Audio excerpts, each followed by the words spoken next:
बाद एक बार फिर से आप सभी का स्वागत है हमारी खास प्रस्तुति धरा कॉलिंग में।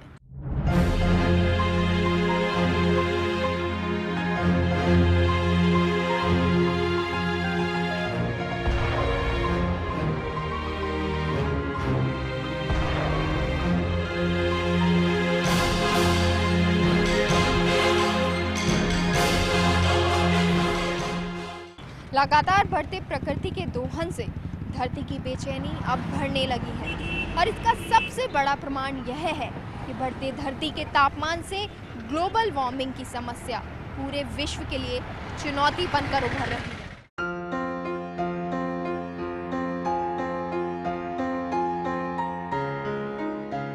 ग्लोबल वार्मिंग आज पूरे विश्व के सामने एक भयावह समस्या है। पृथ्वी के औसत तापमान में वृद्धि ग्लोबल वार्मिंग है और इसी का परिणाम है जलवायु में हो रहा परिवर्तन। इस परिवर्तन के पीछे ग्रीन हाउस गैसों की मुख्य भूमिका है, जिन्हें CFC या क्लोरोफ्लोरोकार्बन भी कहते हैं। इनमें carbon dioxide, methane, nitrous oxide और वाष्प है। इन गैसों के वातावरण में बढ़ते दबाव के चलते ओजोन परत के क्षरण का भी दायरा बढ़ता जा रहा है। जलवायु परिवर्तन पर अंतर सरकारी पैनल IPCC की 5वीं आकलन रिपोर्ट 2014 के अनुसार 2 डिग्री सेल्सियस से अधिक तापमान की वृद्धि कई गंभीर समस्याओं को जन्म दे सकती है। दुनिया भर के बढ़ते हुए तापमान का भारतीय ग्लेशियर्स पर व्यापक प्रभाव पड़ने वाला है और गंगोत्री जैसे बड़े ग्लेशियर अगले 20-30 वर्षों में समाप्त हो सकते हैं। आपको बता दें, पहले गोमुख वहां हुआ करता था जहां अब गंगोत्री शहर है, यानी कि पिछले लगभग 100 सालों में ग्लेशियर 18 से 9 किलोमीटर पीछे चले गए हैं और यहाँ के रहवासियों की माने तो ये ग्लेशियर लगातार पिघल रहे हैं। वहीं पश्चिम बंगाल और बांग्लादेश के बीच स्थित सुंदरवन डेल्टा भी अपने वजूद की लड़ाई लड़ रहे हैं। समुद्र के बढ़ते जल स्तर और प्रशासनिक उदासीनता के कारण वर्ष 2020 तक सुंदरवन का 15% इलाका समुद्र में समा जाएगा। यहाँ बीते 10 वर्षों से समुद्री जल स्तर सालाना 3.14 मिलीमीटर की दर से बढ़ रहा है। इसे कम से कम 12 द्वीप संकट में है।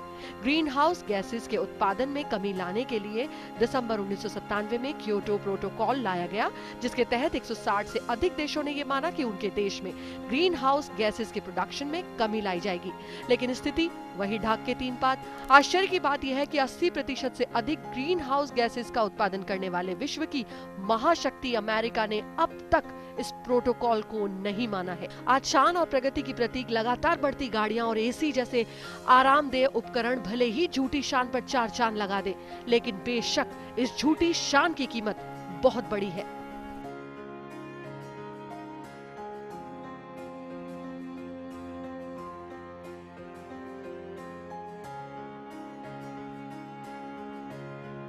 वैश्विक तापमान का प्रमाण। पिछले 100 वर्षों में पृथ्वी के औसतन तापमान में 0.85 डिग्री सेल्सियस 1.4 डिग्री फ़ारेनहाइट की वृद्धि हुई है। 14 सबसे ज्यादा गर्म वर्षों में से 13 वर्ष 21वीं शताब्दी से है। वर्ष 2015 अब तक का सबसे गर्म वर्ष रिकॉर्ड किया गया है।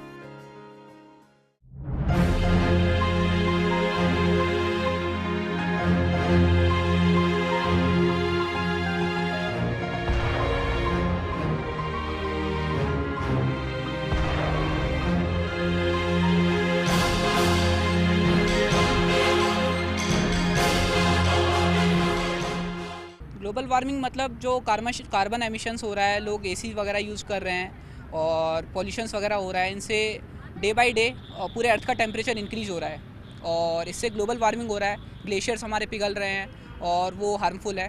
कोस्टल एरियाज़ बहुत सारे डूब जाएंगे कुछ ही दिनों में, क्या कुछ सालों में। इसके लिए जिम्मेदार कौन है? इसके लिए सबसे ज़्यादा जिम्मेदार तो मैं इंसान को ही मानता हूँ। ऑफ कोर्स ह्यूमन बीइंग जो है अपने नेचुरल रिसोर्सेज का अपने बेनिफिट के लिए बहुत गलत तरीके से यूटिलाइजेशन करता है और उन्हीं सबसे ग्लोबल वार्मिंग बहुत तेज़ी से बढ़ रहा है। ग्लोबल वार्मिंग एक्चुअली आज एक बहुत बड़ी प्रॉब्लम है। उससे जो मतलब कि टेम्परेचर तो इंक्रीज़ हो ही रहा है, बेसिकली जो अपने जो सीजन्स हैं वो भी बहुत अलग अलग हो रहा है। जैसे अब स्प्रिंग सीज़न का मतलब जितना जो टाइम पीरियड था वो उतना रहा नहीं, मतलब बदल चुका है उसका। और बहुत सारी जगह तो ऐसी जो स्पीशीज़ हैं जो कुछ मतलब कि पहले टाइम पे हुआ करती थी, अब तो वो भी नहीं हो रही है। वो एक्सटेंशन ग्लोबल वार्मिंग की वजह से बहुत सारी प्रॉब्लम्स हैं, तो ये सब है। और बहुत सारे यूजेस हैं जो हम लोग कर रहे हैं, नई टेक्नोलॉजी एंड एडवांसमेंट। अगर आप अभी भी धरती को बचाने की संजीदगी को नहीं समझ पाए हैं तो आइए आपको कुछ तथ्यों से रूबरू कराते हैं, शायद तब आपकी आंखें खुल जाएं। प्रदूषण से त्रस्त देशों की जरूरतों को भुनाते हुए कनाडा की कंपनी वाइटलिटी एयर पहाड़ों की ताजी हवा बेचकर मोटी कमाई कर रही है। जी हाँ, सही सुना आपने, बोतल बंद हवा चीन, अमेरिका और मध्य पूर्व के देशों में जोरों शोरों से बेची जा रही है, जिसकी कीमत करीब 1870 रुपए यानी कि $28 है। भोजन, पानी और अब हवा, सब कुछ बंद बोतलों में बाजार की शोभा बढ़ा रहा है। आज इंसान इन सब स्थितियों के बाद भी अपनी गलतियों को सुधारना नहीं चाहता, बल्कि लगातार उसे चुनौती दे रहा है। वहीं पॉलिथीन आज हमारी धरती और पर्यावरण के लिए कैंसर जैसी बड़ी बीमारी बनी हुई है। हम मनुष्यों की सुविधा के लिए बनाई गई पॉलिथीन आज सबसे बड़ा सिरदर्द बन गई है। एक तरफ कभी नष्ट न होने की वजह से ये लगातार भूमि की उर्वरक क्षमता खत्म हो रही है और दूसरी तरफ इसको जलाने से निकलने वाला धुआं ओजोन परत को भी नुकसान पहुंचाता है, जो ग्लोबल वार्मिंग का बड़ा कारण है। आपको ये जानकर हैरानी होगी कि देश में हर साल लाखों पशु पक्षी पॉलिथीन के कचरे से अपनी जान गंवा रहे हैं और कई जनजातियां तो अपने अस्तित्व के कगार पर है। इस समय पूरे विश्व में लगभग 10 करोड़ टन प्लास्टिक का उत्पादन होता है, जो भारत में 500 मीट्रिक टन है, जिसमें हर साल 4% की वृद्धि हो रही है, लेकिन इसके 1% से भी कम की रिसाइकलिंग हो पाती है। आज देश में प्लास्टिक का प्रयोग एक बड़ी समस्या बन गया है। दुनिया भर में प्लास्टिक प्रदूषण बढ़ता जा रहा है। हमारी छोटी सी सुविधा आज सारी दुनिया के सामने भयावह परेशानी बन गई है। जब हमारे रिपोर्टर ने भरतपुर के लोगों से बात करनी चाहिए तो क्या तथ्य निकलकर सामने आए, जानते हैं। छेड़छाड़ कर रहे हैं वो तो हमारे लिए बहुत नुकसानदायक है। इससे पर्यावरण में जो पेड़ पौधों को काट रहे हैं, खनन कर रहे हैं, इससे पूरा हमारी जो प्रकृति है वो नष्ट हो रही है। कहीं भूकंप आ रहे हैं, कहीं सूखा पड़ रही है। इसलिए ये जो छेड़खानी कर रहे हैं प्रकृति से, ये बिल्कुल गलत है और आने वाला भविष्य हमारा खतरे में पड़ सकता है। मानव और प्रकृति के बीच सामंजस्य नहीं रहा, ये कहना है राजसमंद की जनता का। ये बात काफी हद तक सही भी है। अपने आरामदायक जीवन के लिए हमने प्रकृति के साथ छेड़छाड़ की है। हमने प्रकृति से सिर्फ लेना सीखा है, देना नहीं। क्लाइमेट चेंज का रीजन ये है कि आज के युग में लोग पेड़ों की अंधाधुंध कटाई कर रहे हैं। इसके जिम्मेदार हम सभी लोग हैं। हम कभी एक पेड़ लगाते नहीं हैं, लेकिन हमारे कुछ काम होता है, हम हमारे लिए पेड़ों की अंधाधुंध कटाई कर देते हैं। इसलिए अधिक से अधिक वृक्षारोपण किया जाए। अपने आराम के लिए हमने पर्यावरण को प्रदूषित किया, पेड़ काटे, बहुमंजिला इमारतें बनाई। आज इन्हीं इमारतों से निकलने वाला धुआं हमारी सांसों में जहर घोल रहा है। पॉलीथीन इस प्रकार की वस्तु है जो अपने आप स्वयं नष्ट नहीं होती। उसको कोई 50-100 सालों तक जमीन में दबा रह जाए, उसके बाद में उसका रूप, भौगोलिक रूप से जो परिवर्तन होना चाहिए वो कोई 100 साल बाद की ऐसी प्रक्रिया है, लेकिन उसको कम करने का प्रयास करेंगे। अगर हम विकास चाहते हैं तो हमें जिम्मेदार भी बनना होगा।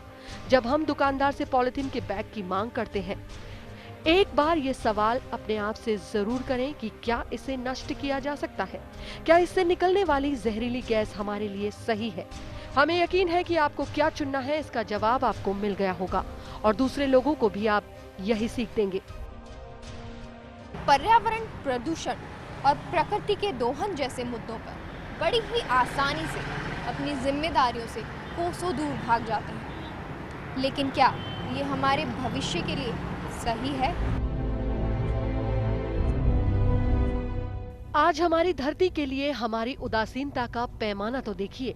हम समझदार हैं, अपने घर परिवार और बच्चों सबका ख्याल रखते हैं, अपनी सारी जिम्मेदारी निभाते हैं, पर पर्यावरण और धरती का मुद्दा आते ही बड़ी आसानी से अपनी सारी जिम्मेदारी से पल्ला झाड़ते हुए सब कुछ सरकार और प्रशासन पर थोप देते हैं। इसमें कोई शक नहीं कि अपने घर जिसमें हम रहते हैं, जो हमें सुकून देता है और जिससे हमारी ढेरों यादें जुड़ी हुई है, वो आग में जल रहा हो तो हम एक सेकंड का भी इंतजार किए बिना तुरंत हर कोशिश करेंगे अपने घर को बचाने की। तब ना तो बैठकर सरकार का इंतजार करेंगे और ना पड़ोसी का, लेकिन जो धरती और पर्यावरण हमारे जीवन का आधार है, हमारा पोषण करती है, उसकी बात आते ही सब बदल जाता है। सारी जिम्मेदारियां दूसरों की हो जाती है। बेशक आज हमारी धरती लगभग 4.54 मिलियन साल की हो गई है, लेकिन ये समझ से परे है कि अपनी बीमार धरती माँ की सालगिरह का जश्न मनाएं या नींद से जागें और इसके इलाज के लिए पहल करें। फर्स्ट इंडिया की ओर से और हमारी जयपुर की जनता की ओर से मैं पूरे हिंदुस्तान के आवाम को ये आग्रह करता हूँ कि वो इस जो 22 तारीख को जो भी आपका अर्थ डे है, उस अर्थ डे पे हम आपस में शपथ लें कि पॉलीथीन को कम से कम यूज़ करें। घर में भी चाहे अपना घर छोटा हो पौधे लगाएं, पौधों को काटें नहीं, और जहाँ तक हो सके कम से कम पानी यूज़ लें, जितना पानी बचा सकें वही अपना अवेयरनेस है। बच्चों को अवेयर करो, घर में सभी बच्चों को अवेयर करो कि पॉलीथीन का यूज़ कम से कम करें। और गाड़ियाँ, मैं कहता हूँ सभी जो संपन्न लोग हैं जिनके एक एक घर में 4-4, 5-5 गाड़ियाँ हैं, वो लोग वीक में एक डे ऐसा निर्धारित कर ले आपस में ही कि उस दिन हमें गाड़ियाँ नहीं चलानी। जितना भी हम मदद कर सकते हैं पोल्यूशन कंट्रोल करने में, उतना आम जनता की तरफ से मदद करें, मदद दें। हम सब जो कि एक श्यामला धरा के रहवासी हैं, हमारी जिम्मेदारी है कि दुनिया में कदम रखने से लेकर आखिरी सांस तक हम पर प्यार लुटाने वाली इस धरती को बचाए रखने के लिए जो भी कर सके उसे करें, क्योंकि ये वही धरती है जो हमारे बाद भी हमारी निशानियों को अपने सीने से लगा कर रखेगी, हमारे अस्तित्व को अपने अंतःकरण में हमेशा के लिए जगह देगी।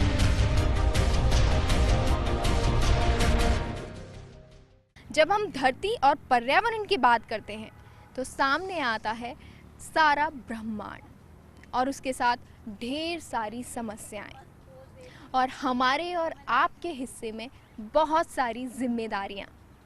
तो दोस्तों, आज एक सफल कोशिश करते हैं बनाने की इस धरती को सुंदर और शस्य श्यामला। हमारी आज की खास पेशकश धरा कॉलिंग में इतना ही। नमस्कार।